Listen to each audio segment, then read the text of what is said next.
Hello বন্ধুরা, সবাইকে স্বাগত জানাই স্টাডি সাকসেস কোচিং সেন্টারে।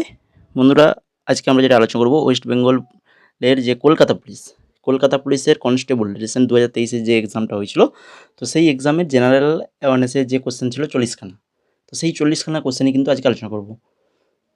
এটা আমাদের আজকে ওয়েস্ট বেঙ্গল পুলিশের জন্য 14 নম্বর ক্লাস। আগের ক্লাসগুলো প্রত্যেকটাই এই প্রিভিয়াস ইয়ার। তো যে ক্লাসগুলো দেখোনি যারা, তো অবশ্যই দেখে নেবে, ডেসক্রিপশানে লিঙ্ক রয়েছে। এবং সেই সঙ্গে যারা এমটিএসের ক্লাস বলছো, তোমাদের বলছি এমটিএসের কিন্তু আলাদাভাবে প্লেলিস্ট রয়েছে। তোমরা আমাদের চ্যানেলে গেলেই প্লেলিস্ট পেয়ে যাবে। 2023-এর কোশ্চেন অ্যান্সার আলোচনা করে দিয়েছি, তার আগের প্রিভিয়াস ইয়ার অনেক কোশ্চেন অ্যান্সার আলোচনা হয়েছে। তো সেই প্লেলিস্টগুলো ভালো করে তোমরা দেখো, ঠিক আছে? আর যদি তোমাদের পিডিএফ দরকার হয়, ফ্রিতে, সম্পূর্ণ ফ্রিতে পিডিএফ পেয়ে যাবে আমাদের টেলিগ্রাম চ্যানেলে পিডিএফ দেওয়া রয়েছে, ঠিক আছে? সেখান থেকে সংগ্রহ করে তোমরা কিন্তু পড়ে নেবে। আর আমাদের এই কলকাতা পুলিশেরও পিডিএফ কিন্তু আমরা টেলিগ্রামে দিচ্ছি, একদম সম্পূর্ণ ফ্রিতে, কোনো পয়সা নিচ্ছি না, সম্পূর্ণ ফ্রিতে আমাদের এই ক্লাসের পিডিএফগুলো উত্তর সহ, একদম উত্তর সহই তোমাদের কিন্তু পিডিএফ দেওয়া হচ্ছে আমাদের টেলিগ্রাম চ্যানেলে। তো অবশ্যই টেলিগ্রামে জয়েন করো, টেলিগ্রামে জয়েন করলে কিন্তু এসব পেয়ে যাবে। তো চলো শুরু করি আজকে ক্লাসের প্রথম কোশ্চেন। নিচের কোনটি তড়িৎ অবিশ্লেষ্য পদার্থ নয়? দেখছো, তড়িৎ অবিশ্লেষ্য পদার্থ নয়, তো এটা ভালো করে খেয়াল করতে হবে। তো সঠিক অ্যান্সার হয়ে যাবে যেটা হচ্ছে লবণের দ্রবণ। লবণের দ্রবণ কিন্তু তড়িৎ বিশ্লেষ্য, ঠিক আছে? এটা কি বলছে, তড়িৎ অবিশ্লেষ্য নয় যেটা, তার মানে কি, যেটা তড়িৎ বিশ্লেষ্য সেটা আমাদের খুঁজে বের করতে হবে। তো তাহলে হয়ে যাবে কি লবণের দ্রবণ, অপশান নাম্বার বি সঠিক অ্যান্সার। এরপরে চলো 2 নম্বর কোশ্চেন। 2 নম্বর কোশ্চেনে কী রয়েছে দেখো, নিম্নোক্ত কোন বড়লাটকে ভারতে রেলপথ নির্মাণের প্রতিকৃতি বলা হয়েছে? রেলপথ নির্মাণ কোন বড়লাট? অপশান নাম্বার ডি লর্ড ডালহৌসিকে। লর্ড ডালহৌসিকে ভারতের রেলপথ নির্মাণের কিন্তু প্রতিকৃতি বলা হয়েছে। 1853 সালে এই কোশ্চেনটা আসে, 1853 সালে, মনে রাখবে সালটা, 16 এপ্রিল বরিবন্দর অর্থাৎ মুম্বাই এবং থানের মধ্যে প্রথম যাত্রীবাহী ট্রেন চলেছিল 1853 সালে। 3 নম্বর কোশ্চেন, 1885 সালে কংগ্রেসের প্রথম অধিবেশন নিম্নোক্ত কোন শহরে অনুষ্ঠিত হয়েছিল? 1885 সালে কংগ্রেসের প্রথম অধিবেশন কোন শহরে হয়েছিল? সঠিক অ্যান্সার বোম্বাইতে হয়েছিল। শিখদের পঞ্চ ককার ধারণ করার নির্দেশ কোন ধর্মগুরু দেন? পঞ্চ ককার ধারণ করার নির্দেশ দেন কোন ধর্মগুরু? সঠিক answer option number A Guru Gobind Singh. Guru Gobind Singh দিয়েছিলেন, ঠিক আছে? তো শিখদের মোট 10 জন শিখ গুরু ছিল। তো সেই 10 জন শিখ গুরু কিন্তু দেখে নেবে, কেন অনেক সময় কোশ্চেন আসে পঞ্চম শিখ গুরুর নাম কি বা দশম শিখ গুরুর নাম কি, এইভাবে দিয়ে দেয়। তো দেখে নাও, একের পর এক দেওয়া রয়েছে, গুরু নানক দেব, গুরু অঙ্গদ দেব, অমরদাস সাহিব, রামদাস, অর্জুন দেব, গোবিন্দ, হরগোবিন্দ সাহিব, হররায় সাহিব, হরকিষাণ সাহিব, তেগ বাহাদুর সাহিব, আর হচ্ছে গুরু গোবিন্দ সিং সাহিব, ঠিক আছে? 10 জনের নামগুলো মনে রাখবে। এরপরে চলো 5 নম্বর, পিটের ভারত শাসন আইন কত সালে পাস হয়েছিল? পিটের ভারত শাসন আইন পাস হয়েছিল 1784 সালে, 1784 সালে। তারপরে দেখো 6 নম্বর, এসআই পদ্ধতিতে তাপমাত্রা অর্থাৎ উষ্ণতার একক কি? এসআই পদ্ধতিতে উষ্ণতার একক হচ্ছে কেলভিন, অপশান নাম্বার ডি সঠিক অ্যান্সার। 7 নম্বর, কেন্দ্রীয় সরকারকে আইন বিষয়ক পরামর্শ দেওয়ার জন্য ভারতীয় সংবিধানে কোন পদটি তৈরি করা হয়েছে? কেন্দ্র সরকারকে আইন বিষয়ক পরামর্শ দেওয়ার জন্য তৈরি করা হয়েছে অ্যাটর্নি জেনারেল অফ ইন্ডিয়া। ঝুলন্ত উপত্যকা নিম্নোক্ত কিসের দ্বারা সৃষ্টি ভূমিরূপের উদাহরণ? ঝুলন্ত উপত্যকা এটা হচ্ছে হিমবাহ দ্বারা সৃষ্ট ভূমিরূপের উদাহরণ। স্প্রিং তুলার মাধ্যমে বস্তুর কি পরিমাপ করা হয়? স্প্রিং তুলার সাহায্যে বস্তুর ভার অর্থাৎ ওয়েট পরিমাপ করা হয়। নিম্নলিখিত কোন সম্রাট বাংলার আকবর নামে পরিচিত? হচ্ছেন কে? হুসেন শাহ বাংলার আকবর নামে পরিচিত। নিচের কোনটি একটি এককোষী প্রাণী নয়? তো দেখো, অ্যামিবা কিন্তু এককোষী প্রাণী, বা ব্যাকটেরিয়া, নীলাভ, সবুজ শৈবাল, এরা প্রত্যেকেই এককোষী প্রাণী, কিন্তু ফিতা কৃমি এটা কিন্তু এককোষী প্রাণী নয়। ছত্তিশগড় রাজ্যের রাজধানীর নাম কি? ছত্তিশগড় রাজ্য, তাহলে প্রত্যেকটা রাজ্যের রাজধানী কিন্তু তোমাদের কিন্তু অবশ্যই পড়ে যেতে হবে, এভাবে কিন্তু কোশ্চেন আসে। তো সঠিক অ্যান্সার হয়ে যাবে রায়পুর। ছত্তিশগড়ের রাজ্যের রাজধানী কি? রায়পুর। নীলগিরির উচ্চতম শৃঙ্গের নাম কি? নীলগিরির উচ্চতম শৃঙ্গের নাম কি? Doddabetta. Doddabetta, option number D সঠিক অ্যান্সার। পল্লব বংশের শ্রেষ্ঠ সম্রাট কে ছিলেন? পল্লব বংশের শ্রেষ্ঠ সম্রাট ছিলেন নরসিংহ বর্মন। পল্লব বংশের শ্রেষ্ঠ রাজা ছিলেন কে? নরসিংহ বর্মন। নিম্নোক্ত কোন কোষীয় অঙ্গাণুটি প্রোটিন সংশ্লেষে সহায়তা করে? প্রোটিন সংশ্লেষে সহায়তা করে কোন কোষীয় অঙ্গাণু? রাইবোজোম। রাইবোজোম করে। মানব শরীরে মোট কত জোড়া লালা গ্রন্থি থাকে? কত জোড়া লালা গ্রন্থি রয়েছে আমাদের মানব শরীরে? 3 জোড়া রয়েছে, 3 জোড়া অর্থাৎ 6খানা রয়েছে লালা গ্রন্থি। 1938 সালে সর্বপ্রথম কোন কংগ্রেস অধিবেশনে শ্রী সুভাষচন্দ্র বোস সভাপতি নির্বাচিত হন? 1938 সালে সর্বপ্রথম কংগ্রেস অধিবেশনে শ্রী সুভাষচন্দ্র বোস সভাপতি নির্বাচিত হন। কোন কংগ্রেস অধিবেশন? সঠিক অ্যান্সার হয়ে যাবে হরিপুরা। হরিপুরা কংগ্রেস অধিবেশনে সভাপতিত্ব হন।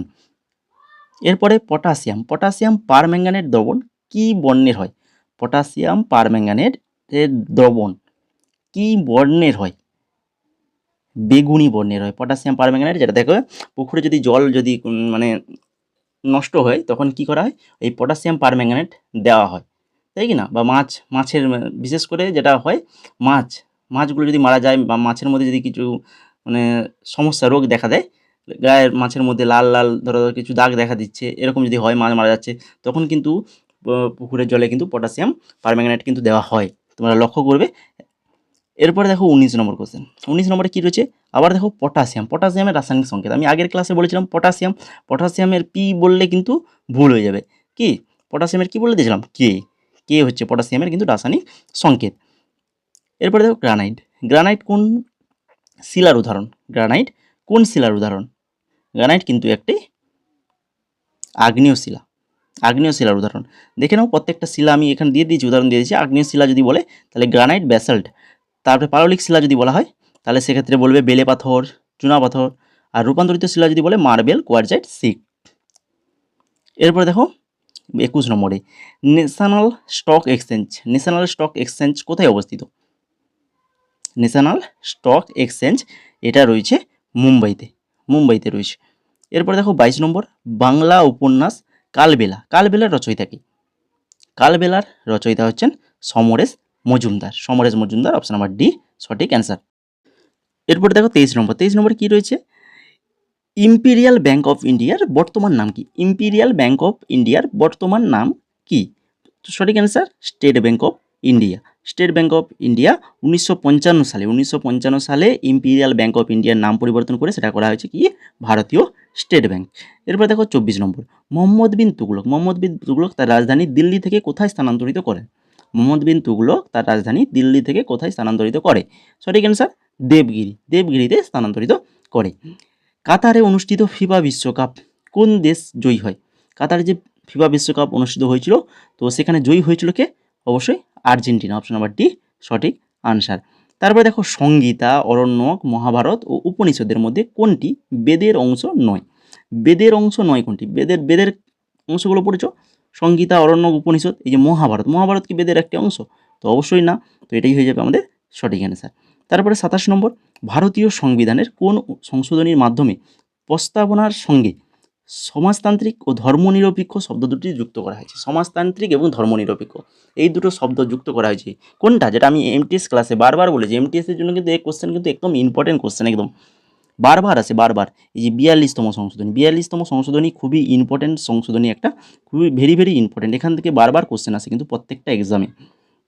এরপর দেখো 28 নম্বর কোশ্চেন কত সালে মহাত্মা গান্ধী ডান্ডি অভিযান শুরু করেন? কত সালে মহাত্মা গান্ধী ডান্ডি অভিযান শুরু করেন? ডান্ডি অভিযান করেছিলেন 1930 সালে। অপশন নাম্বার ডি সঠিক অ্যান্সার। চিত্তরঞ্জন লোকোমোটিভ ওয়ার্কস পশ্চিমবঙ্গের কোন জেলায় অবস্থিত? চিত্তরঞ্জন লোকোমোটিভ ওয়ার্কস এটা রয়েছে পশ্চিমবঙ্গের পশ্চিম বর্ধমানে রয়েছে। গয়টার রোগটি কিসের কারণে হয়? গয়টারটা হয়ে থাকে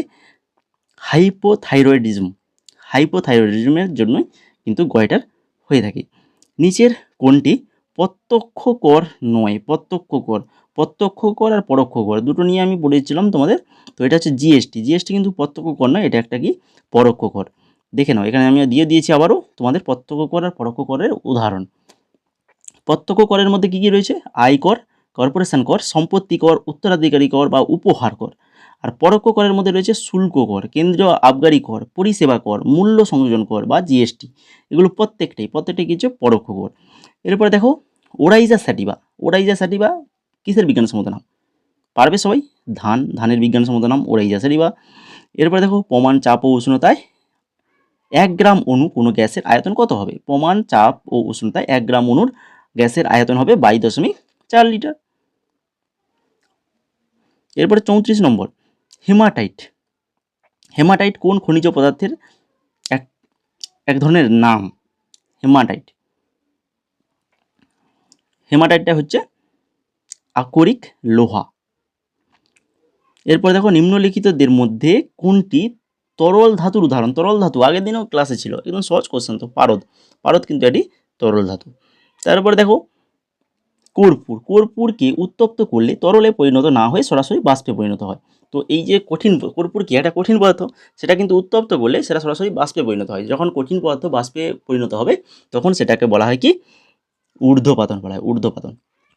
ঠিক আছে, এরপরে চলে যাও 37 নম্বরে সাধারণ তুলাযন্ত্র। সাধারণ তুলাযন্ত্র কোন শ্রেণীর লিভার? সাধারণ তুলাযন্ত্র এটা কোন শ্রেণীর লিভার? এটা হচ্ছে প্রথম শ্রেণীর লিভার। এটা হচ্ছে প্রথম শ্রেণীর লিভার। এরপরে 38 নম্বর ক্যাডি। ক্যাডি শব্দটি কোন খেলার সঙ্গে সম্পর্কিত? এই যে ক্যাডি শব্দটি এটা হচ্ছে গল্ফ খেলার সাথে সম্পর্কিত। যে বল দ্বারা পৃথিবী কোনো বস্তুকে নিজে কেন্দ্রের দিকে আকর্ষণ করে তাকে ওই বস্তুর কি বলা হয়? যে বল দ্বারা পৃথিবী তার কোনো বস্তুকে নিজের কেন্দ্রের দিকে আকর্ষণ করে দাও, তো তাকে ওই বস্তুর কি বলা হয়? ভার বলা হয়, অর্থাৎ ওয়েট বলা, ভার। এরপরে লাস্ট কোশ্চেন 40 নম্বর কোশ্চেন 2023 সালে মহিলা আন্ডার 19 টি20 বিশ্বকাপ কোন দেশে আয়োজিত হয়েছিল? 2023 সালের আন্ডার 19 টি20 বিশ্বকাপ কোন দেশে আয়োজিত হয়েছিল? এটা হয়েছিল দক্ষিণ আফ্রিকায় হয়েছিল। তো এই ছিল ইম্পর্টেন্ট 40খানা কোশ্চেন। তো এইভাবে আবারও কিন্তু তোমাদের জন্য প্রিভিয়াস ইয়ার ক্লাস নিয়ে আসবো এবং সেই সঙ্গে তোমাদের ফ্রিতে পিডিএফও টেলিগ্রামে দেবো। তো তার জন্য আমাদের চ্যানেলটাকে সাবস্ক্রাইব করে বেল আইকনে ক্লিক করে আমাদের চ্যানেলের সঙ্গে যুক্ত থাকো। যুক্ত থাকলে কিন্তু এই সকল সুযোগ সুবিধা কিন্তু তোমরা পাবে। ঠিক আছে, আর যদি ক্লাসটা আজকে ভালো লেগে থাকে তো অবশ্যই ক্লাসটা লাইক করো, বন্ধুদের মধ্যে শেয়ার করো। আর চ্যানেলে নতুন হয়ে থাকলে সাবস্ক্রাইব তো অবশ্যই করবে এবং সেই সঙ্গে টেলিগ্রাম চ্যানেল যারা জয়েন করোনি টেলিগ্রামে অবশ্যই টেলিগ্রামে যুক্ত হয়ে যাও। যুক্ত হয়ে গেলে এখানে সমস্ত রকমের ইনফরমেশান, চাকরির নোটিফিকেশান আমাদের এই টেলিগ্রামে দেওয়া হয় এবং সেই সঙ্গে ফ্রিতে পিডিএফ কিন্তু আমাদের টেলিগ্রামে দেওয়া হয়। তো অবশ্যই টেলিগ্রামে যুক্ত হয়ে যাও।